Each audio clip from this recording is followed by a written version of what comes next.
Bonsoir à toutes et bonsoir à tous. Nous voici, c'est la rentrée. Notre dernière réunion Facebook Live avait été fin juin pour un conseil municipal le 1er juillet. Aujourd'hui, c'est pas le vendredi comme on le fait d'habitude avant le conseil municipal du lundi, c'est jeudi. Pourquoi ? C'est parce que demain soir, à 19 h, nous organisons une réunion publique pour présenter le rapport de la Chambre régionale des comptes. Vous savez que ce rapport a été présenté, c'est obligatoire, le 1er juillet, au conseil du 1er juillet, au conseil municipal. C'est-à-dire aux gens du conseil qui auront la parole, le public n'a pas la parole. Et nous, on a estimé que c'était un document important et que la collectivité dans son ensemble, la communauté Beaufort-en-Anjou, ait connaissance de ce document. C'est pour ça qu'on organise donc cette réunion pour vous le présenter et vous donner surtout la parole pour commenter, poser des questions auxquelles on répondra si on a les connaissances sur ces questions et des explications. Donc on a trouvé que c'était très important. Puis comme je l'ai écrit dans le trait d'union, si vous avez vous l'avez normalement, vous l'avez tous reçu, si vous avez pu en lire quelques lignes, qu'il vous explique aussi pourquoi notre situation était difficile début 2023. Voilà. Mais ça, on en parlera donc demain soir. J'espère que vous serez nombreux à venir nous écouter et puis participer. Alors pour participer, vous pourrez prendre la parole directement, ou alors on mettra à votre disposition des petites feuilles de papier avec un crayon pour que vous posiez votre question de façon anonyme. Enfin, vous pouvez signer si vous voulez, mais on pourra récupérer ces questions et puis débattre avec vous sur ce sujet et puis ce que nous impose la Chambre régionale des comptes qui... On a pour quelques années de travaux ici à nous organiser bien comme il faut, comme le souhaite la Chambre régionale des comptes, mais elle le souhaite, c'est pas un plaisir pour elle, c'est pour être dans l'orthodoxie budgétaire et dans un fonctionnement qui protège nos deniers publics, pour bien les dépenser.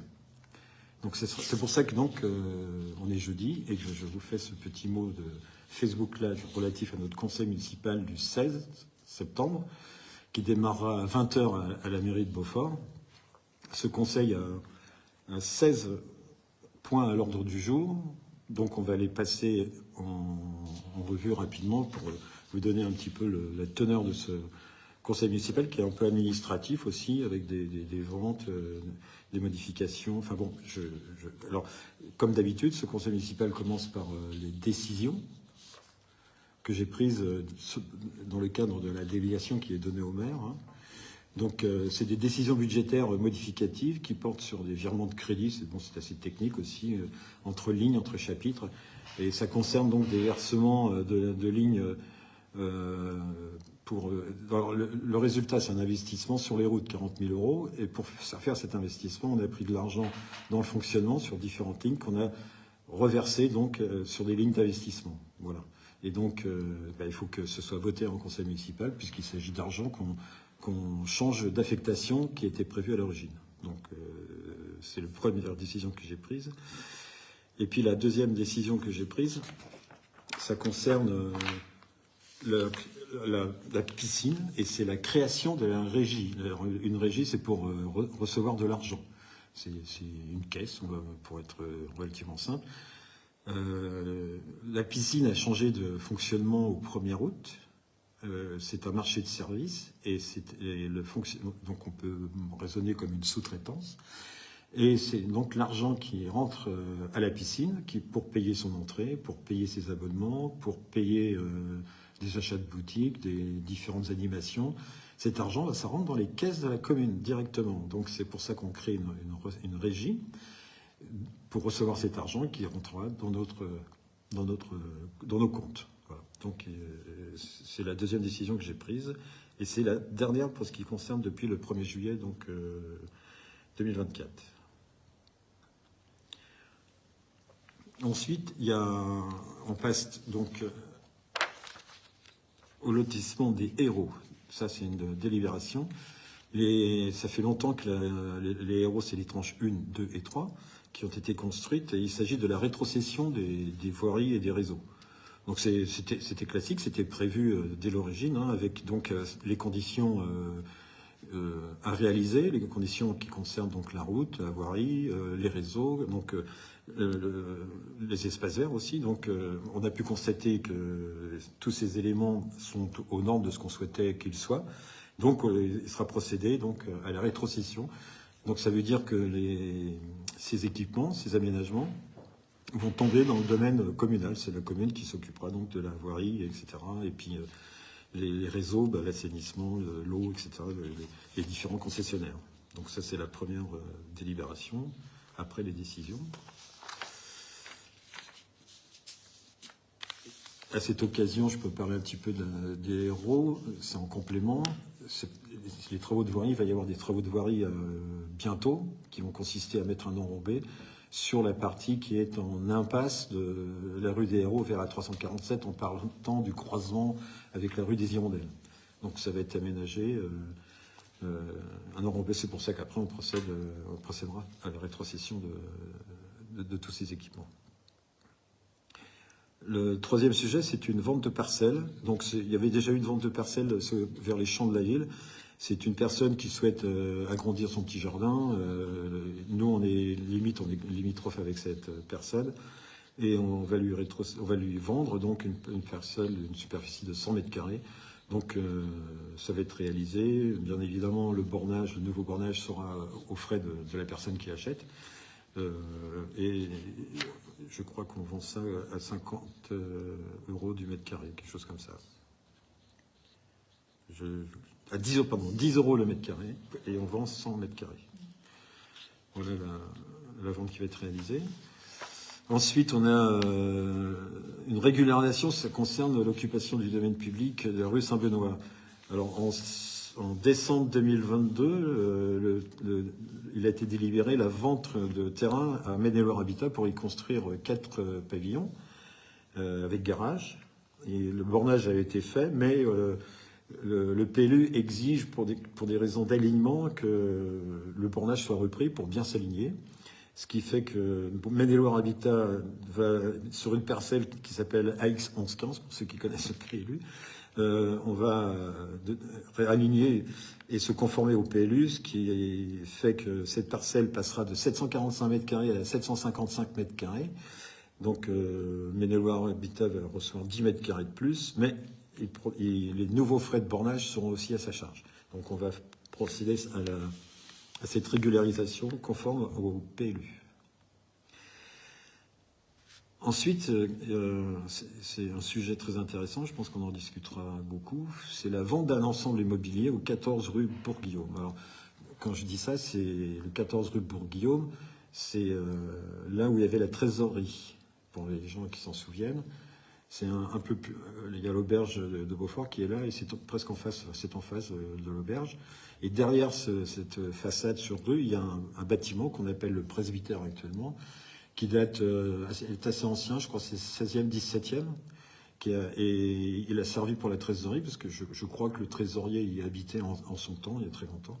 Et c'est un bâtiment qui nous appartient à la commune, avec ce qui s'appelle à côté une ancienne imprimerie, enfin une imprimerie. L'imprimerie est dans un état très très dégradé, il y a des vitres, c'est cassé, il y a beaucoup de choses à l'intérieur de cassé. Et le bâtiment, lui, le grand bâtiment qui est là, est abandonné depuis de nombreuses années, et il est en péril, moi je dirais. En plus, ces 3-4 derniers mois, on a encore eu des visites de personnes à l'intérieur qui ont volé les cheminées, volé les fontes, fait du feu à l'intérieur, donc on a risqué un incendie.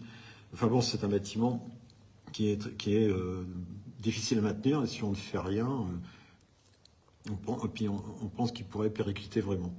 Donc on avait pris la décision, c'était dans la liste des biens non essentiels qui avait été identifiée par la précédente majorité. On est reparti sur cette liste, on a bien identifié, on n'en a pas l'utilité pour nous, pour la commune, il y a beaucoup trop de travaux à faire dedans. Et donc on l'a proposé à la vente. Et pour cette vente, on est passé par une vente aux enchères, en ligne, donc avec une entreprise qui s'appelle Agorastore. Vous pouvez y aller, vous verrez qu'ils vendent beaucoup de choses, il n'y a pas que des immeubles, je crois qu'il y a aussi des véhicules pour collectivités. Enfin, ils sont centrés sur les collectivités quand même.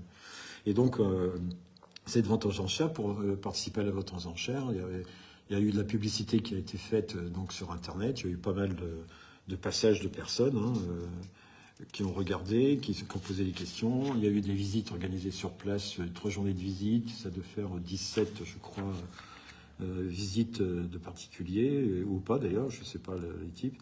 Et avec tout ça, on n'avait pu avoir que 3 dossiers complets pour participer aux enchères. C'est pas beaucoup. Et les enchères ont eu... en fait, les personnes qui ont enchéri, ça s'est résumé à 2 personnes. 2 personnes ont enchéri. Et le résultat a été de 157 000 € pour ce bâtiment, pour la meilleure enchère. L'autre, elle avait fait 152 000 €. Nous, on avait une estimation des domaines, bien sûr, qui est à, alors là, j'ai le chiffre de 220 000 €, qui est à 15% près. Donc, on est bien en dessous de cette estimation des domaines. Donc, c'est pour ça que je pense qu'on aura une discussion. Mais on a fait le maximum pour trouver vraiment des acheteurs, des gens intéressés. Il faut savoir sa rénovation, le projet de la personne qui a acheté, c'est 4 logements dans ce bâtiment et un loft avec l'imprimerie. Et les montants des travaux estimatifs, c'est de l'ordre de 800 000 € à peu près. Donc, pour cette personne, ça représente un petit million d'euros d'investissement pour redonner vie à ce bâtiment avec 4 logements et puis l'imprimerie qui sera en loft. Voilà. Donc, c'était le 5e point à l'ordre du jour. Le 6e point à l'ordre du jour, il s'agit de l'éclairage public. Donc, c'est un fonds de versement assez classique avec le CML pour des travaux qui ont été faits. Nous payons 75%, et eux 25%, pour des travaux qui concernent 772 € au total. Ensuite, on a une opération de régularisation. C'est une remise gracieuse de dette. Alors, il s'agit de la location de salle. C'est la salle des Plantagenets. Pour les tarifs 2024, on a bien sûr, comme chaque année, avec l'évolution, l'inflation, etc., on change nos tarifs. Et on a bien changé les tarifs, mais il y a eu une petite erreur dans le document. C'était pas assez bien précis. On a retiré il y a une phrase qui a été retirée qui indiquait que quand on louait 2 ou 3 jours, les 2 ou 3e jours étaient loués aux 2 tiers du prix. C'était absent. Cette décision-là était absente. Donc les gens ont payé comme précédemment. Je ne suis pas assez clair, excusez-moi. Autrefois, la précédente fois, sur ce papier, on payait 2 tiers pour les jours qui suivaient. Et c'est ce qu'on a opéré. Et notre tarif, le nouveau tarif, ne parle pas des 2 tiers, c'est plein tarif. Donc c'est pour ça qu'on fait une remise gracieuse aux personnes qui ont payé avec 2 tiers, c'est-à-dire 1 tiers de remise pour les 2e et 3e jours et 4e, etc., pour simplifier les choses et éviter beaucoup de paperasse. Ça représente une somme totale de 665 €, la remise gracieuse. Voilà, ça c'est cette décision-là. Et la décision qui suit, c'est la remise en place de ce tarif, nouveau tarif, dont la ligne qui avait disparu concernant les 2 tiers va être rétablie. C'est-à-dire que dans le contrat de location et dans le règlement, il est bien indiqué que pour les 2e et 3e jours, on paye les 2 tiers du jour plein du 1er jour. Donc on a la délibération 8, c'est une régularisation du document. On ne sait pas pourquoi cette phrase avait disparu, mais on ne pouvait pas, si on veut faire payer les gens aux 2 tiers, il faut que ce soit bien défini. Ensuite, c'est un marché public d'assurance de dommages aux biens. Donc c'est dans ce domaine des assurances qui est assez mouvant en ce moment, enfin depuis peut-être quelques temps, mais vous voyez bien qu'avec ce qui se passe, les événements aussi bien climatiques que populaires, les émeutes et tout, les assurances ont augmenté leur contrat, enfin donc notre assurance, nos cotisations. Et donc nous sommes avec l'assurance Groupama qui nous a proposé un avenant à notre contrat d'une augmentation de 50%.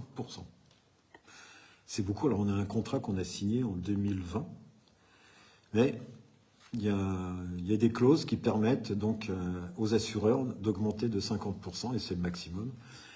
Confirmé par le Conseil d'État, vu que c'était pas prévisible, pas facilement prévisible, ces événements d'émeutes, ce changement climatique qui conduit à des gros orages, des inondations. Vous vous souvenez de tout cet hiver là dans le nord de la France. Donc et puis ailleurs, hein, puis il n'y a pas très longtemps dans le sud, la vallée d'Aspe, etc.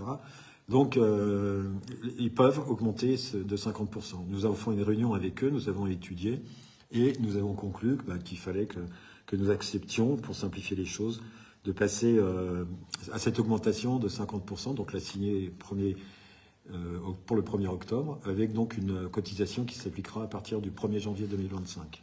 Alors le montant correspondant, c'était 30 000 euros en 2024, et on passera donc à 45 000 euros en 2025.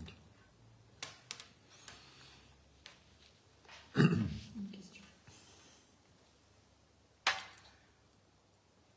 Alors Julie, il a une question sur le secteur des Auchan. Des panneaux d'entrée de commune ont été installés et la vitesse a baissé à 30 km/h. Y a-t-il d'autres projets prévus sur les Auchan? Alors, le projet est en cours d'aménagement. Là, ce que vous avez vu, c'est le début. Alors, je ne suis pas passé hier, ni hier ni aujourd'hui, mais ça devait se terminer encore pour quelques jours, avec des compléments de panneaux. Moi, je sais qu'il n'y avait pas non plus les petites bornes qui permettent de ralentir, parce qu'il y avait les panneaux qui étaient affichés de priorité. Quand on se croise, il y avait priorité à l'un ou à l'autre, là. Mais il manquait encore ce qu'on appelle techniquement les gions, c'est les petites bornes qui font 1 mètre de haut, la blanche, qui sont fixes au sol. Donc ça, c'était encore à faire. Alors toute la rue des Héros, effectivement, vous avez vu, c'est un chaussée-doux, donc c'est comme l'était la rue, comme l'est la rue du Général de Gaulle, c'est du chaussée-doux, et donc c'est limité à 30 km/h. C'est pour ça que ces choses-là sont installées, pour inciter les conducteurs à respecter les 30 km/h. Et puis sur les Auchan aussi, sur la rue des Auchan, il y a encore des aménagements qui seront faits de 30 km/h. Je pense que dans le courant de la semaine prochaine, ça devrait être terminé, hein, si c'est pas si c'est pas demain. Enfin, c'est en cours et voilà. Tout ça, donc, c'est réalisé dans le cadre de la sécurisation de nos vélos, nos enfants qui vont à vélo au collège. C'est la liaison qui sera faite, qui part des Auchan et qui va donc toute cette zone-là où il y a pas mal d'enfants pour aller au collège, et qui va aller au collège en suivant la rue des Héros, puis la rue des Moulins, puis après il bifurque pour aller vers le collège. Et à terme, cette liaison sera faite aussi avec la voie vélo qui vient de Mazet, qui passera donc par la qui retrouvera la rue des Héros, et puis voilà, qui continuera. Donc c'est vraiment pour la sécurité de nos enfants, qui puissent se rouler tranquillement. Le début de la rue des Héros, si on part de là-bas des Auchan, donc au niveau du carrefour Auchan et Héros, elle sera en sens interdit pour aller vers la ville et jusqu'à la rue des Ruettes. Parce que pour faire le chaussée-doux, protéger les enfants, la rue est un peu moins large, et donc il faut passer par un sens unique. Donc elle sera en sens interdit dans le sens pour aller vers la ville. Au niveau du carrefour Auchan-Héros, avec le double rond-point. Voilà. Le compte épargne-temps, on aura le point 10, c'est le compte épargne-temps. Alors le compte épargne-temps, c'est quelque chose qui a été mis en place pour les collectivités territoriales il y a relativement longtemps, hein, c'est 2004. Ça fait 20 ans.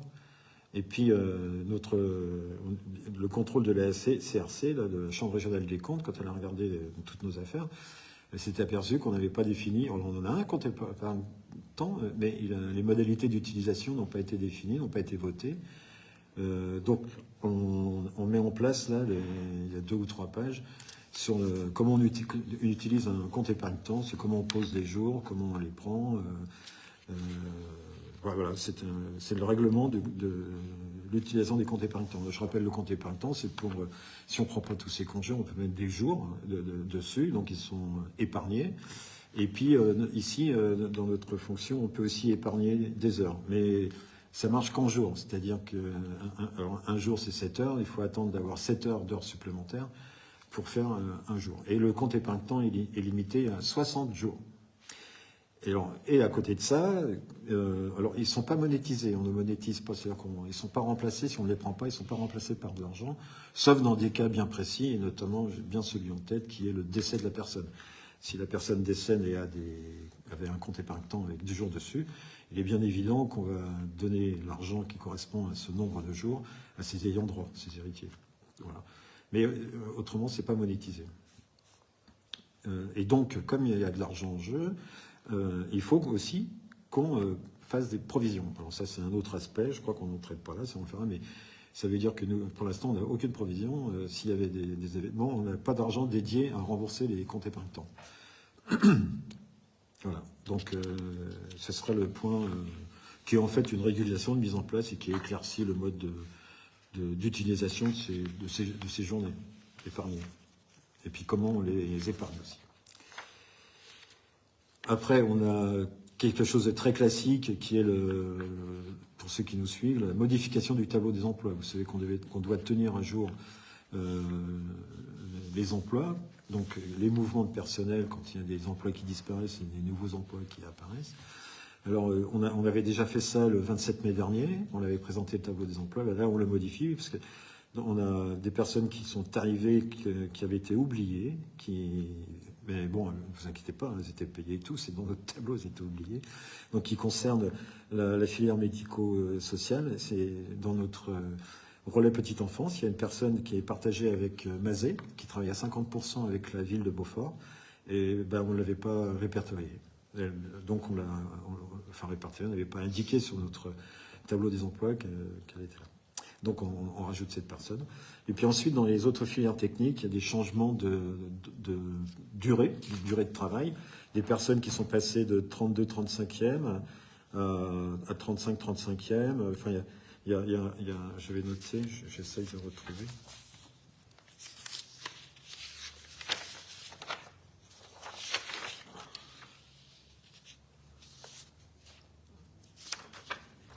Voilà, alors j'ai des passages à temps complet, 30-35e à 35-35e en école, dans une école maternelle, et des passages de 9-35e à 12-35e dans des services extrascolaires. Voilà les temps, voilà ce qui intervient dans le tableau des emplois. La délibération, la 12 suivante, c'est une que je présenterai. C'est le temps passé pour les sapeurs-pompiers volontaires. Vous savez que notre système de secours, à SDIS, est pas mal basé sur les sapeurs-pompiers volontaires. Alors, les sapeurs-pompiers volontaires, ils sont volontaires, mais ils sont au travail. Ils sont appelés à intervenir. S'ils sont disponibles, ils se rendent disponibles. Ils ont un système informatique. Et quand il y a besoin, il y a une intervention. Ils partent en intervention. Donc, ils sont plus disponibles pour la collectivité. Ils quittent leur emploi pour aller en intervention, et ça peut durer 2 heures, 3 heures, enfin il y a un certain temps, et ensuite ils reviennent. Donc là, on va mettre en place, il y a une convention qui est à mettre en place, et moi j'ai souhaité changer un peu la règle. La règle était que quand notre personne au travail devenait pompier puisqu'elle partait, son temps était soit payé, et la collectivité, parce que le SDIS donne une indemnité aux pompiers, donc soit conserver son salaire et récupérer la somme du SDIS, soit il ne conservait pas son salaire et il récupérait, lui, la somme du SDIS. J'ai appris ça quand je suis arrivé ici. Je trouvais qu'on n'a qu'un seul pompier volontaire ici. Et je voudrais bien attirer des gens et les récompenser parce que c'est un dévouement. Il y a beaucoup de travail, il y a des entraînements. On n'est pas pompier, on ne s'invente pas pompier. Il faut se former. Il y a des exercices à faire. Donc il y a beaucoup de travail dans leur engagement. C'est vraiment louable. Et puis je trouve qu'il fallait bien trouver des mesures pour bien les récompenser. Je trouve que c'est important. Alors, mes collègues de la MRJET ont bien voulu me suivre. J'ai proposé que lorsque le pompier volontaire part en intervention, son temps est compté et payé, et il recevra son indemnité que verse le SDIS. Voilà.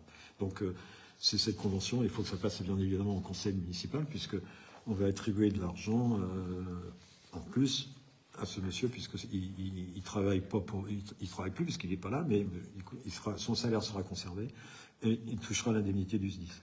À titre indicatif, un sapeur, c'est 8,61 € de l'heure, et puis le plus haut, l'officier, c'est 12,96 $ de l'heure. Et pour aller plus dans l'information, notre pompier volontaire que nous avons, depuis avril, il a dû intervenir 9 heures. Voilà, vous voyez que c'est pas... Alors, moi, j'aimerais que ça fasse un petit signal, un petit déclic chez des gens qui auraient peut-être une velléité à devenir pompier volontaire. Il y a un petit plus. Bon, voilà, c'est pas grand-chose, j'en conviens, hein, mais je pense que c'est un geste de l'ordre du symbole, mais qui compte, qui peut compter. Voilà. Ensuite, on a les assurances statutaires. On va participer à une consultation de groupe. C'est le centre de gestion de Maine-et-Loire qui va gérer ça. Vous savez, donc regrouper les communes, c'est un peu, c'est de faire agir en groupe pour avoir des tarifs préférentiels. Alors l'assurance statutaire, c'est l'assurance qui concerne les accidents du travail, le décès, et puis les maladies professionnelles, et puis peut-être d'autres choses, mais c'est pas les maladies ordinaires. Ce qu'on appelle les maladies ordinaires, c'est les maladies qui ne sont pas des maladies du travail. Voilà. Alors, la grippe, par exemple, c'est une maladie ordinaire, mais le cancer aussi, c'est une maladie ordinaire. Donc c'est pas ces choses-là.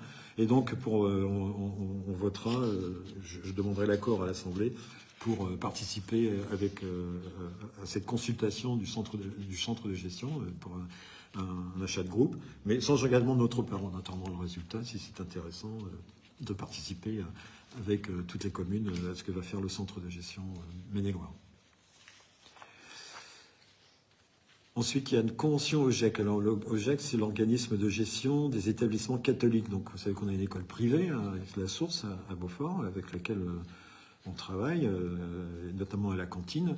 Et il y a eu un accroissement d'effectifs. Et l'année dernière, a été mis en place un nouveau mode de fonctionnement avec 2 services. Donc, il y a 10 minutes ou un quart d'heure de plus pour assurer ces 2 services. Et la convention OGEC que nous avons, qui traite de la partie cantine, ne prévoyait pas ça. Elle prévoyait qu'un seul service. Donc l'objectif de la délibération, c'est de présenter le nouvel article qui présente le mode de fonctionnement de la cantine en 2 services, donc avec des horaires différents, et qui établit bien la responsabilité entre les enfants quand ils passent des enseignants aux agents communaux, et vice-versa, des agents communaux aux enseignants, avec des horaires bien précis qui établissent donc les responsabilités. Donc il s'agit de mettre à jour cette convention. Ensuite, on a le musée avec des demandes de subventions d'investissement, comme on doit le faire chaque année à peu près. Vous savez que les œuvres du musée sont accrochées, on appelle ça avec des soclages. Et ils vieillissent, ces soclages, et les œuvres peuvent devenir fragiles, tomber, enfin du moins tomber, puis se fragiliser. Et donc, il y a tout un plan de maintenance de ces équipements pour tenir les œuvres. Alors, j'ai compris que tout avait été réalisé au moment de la rénovation du musée, puis donc ces soclages commencent à vieillir. Donc il y a un programme qui a été mis en place de révision, de réparation et de maintenance des soclages de nos œuvres. Et on peut demander des subventions auprès de la région, du département et de l'État. Donc on ne s'en prive pas. Ça a été vu avec le conservateur du musée. Et on va demander 7 500 € pour investir dans les soclages, donc auprès des institutions que j'ai citées. Alors pour le département, ce sera 1 875 €. Pour l'État, ce sera 1 500 €. La région, 1 500. Et nous restera quand même, pour une part communale, 2 625 € pour atteindre les 7 500. Donc la demande de subvention, c'est 7 500 moins 2 625. Et j'en ai terminé pour les points particuliers de délibération. Il y en a un, c'est pas une délibération, c'est prendre acte, une délibération aussi, c'est prendre acte du rapport Fareo, vous savez, la piscine Fareo. Donc chaque année, c'est le rapport de 2023.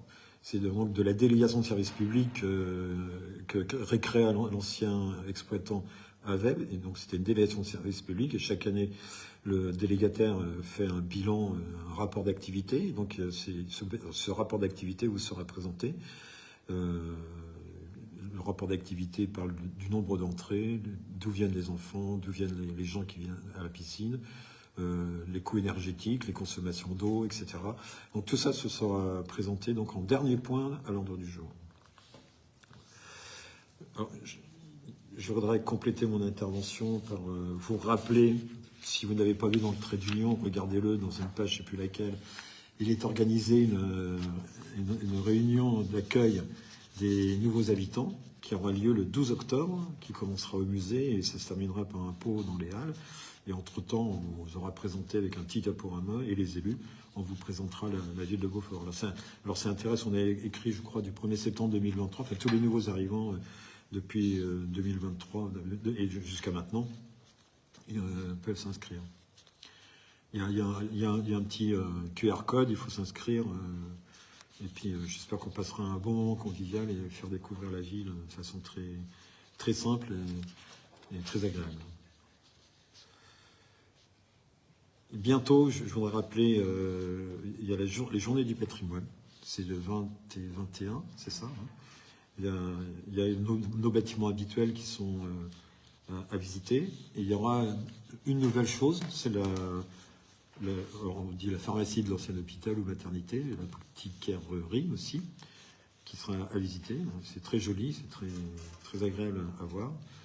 Et puis il y aura des animations qui sont prévues par le Conseil des sages, qui présentera un quiz sur la base de la promenade Jeanne de Laval. Et puis les élus aussi ont organisé une course au trésor, quelque chose comme ça, une chasse au patrimoine. Voilà. Chasse au patrimoine avec des QR codes à flasher, des réponses à donner. Participez tous et participez bien. Alors j'ai une question. Au niveau du rond-point de la gendarmerie, que va devenir l'entreprise en face? Il n'y avait pas un projet de...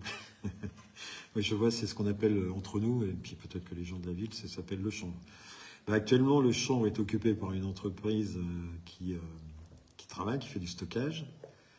Et puis une autre partie qui est occupée par une personne avec qui l'ancienne majorité avait signé un bail. Et voilà, nous avons un contentieux avec cette personne. Et pour l'instant, donc, cet ensemble dort un peu, enfin, pas totalement, parce que la partie stockage de l'entreprise qui travaille, ça représente peut-être 4500 mètres carrés, je crois. Donc, et à ce titre-là, on touche 5500 € hors taxe par mois de location. Voilà.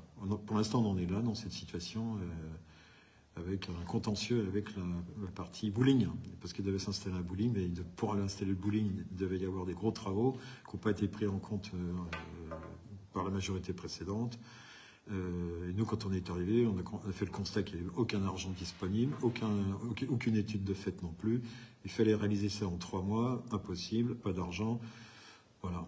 Et puis on a pu démontrer, et c'était traité par le tribunal administratif, que la délibération qui avait été prise le 28 novembre 2022 était illégale. Voilà. Mais ça n'empêche que le bail a été signé, et bail signé, ça donne des droits. C'est assez compliqué, j'ai du mal à comprendre, mais ça se passe comme ça. Et donc il faudra attendre la justice pour nous dire ce qui devient enfin, comment on règle le contentieux. Voilà.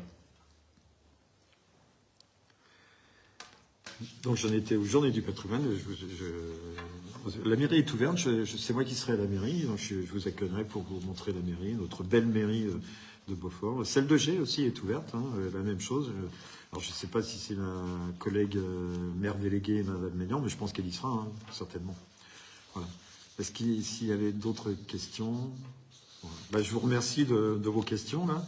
Et puis je vous dis à lundi soir. Sinon, oui, un truc que j'ai oublié quand même, c'est que notre réunion de demain soir sera télévisée, enfin comme Facebook sera en Facebook Live, retransmis par Facebook, comme le conseil municipal. C'est la même chose. Mais venez, il faut venir pour poser les questions, ce sera bien. Voilà. Je vous souhaite une bonne soirée et à lundi au plus tard par Facebook, si vous ne venez pas au conseil. Merci, au revoir.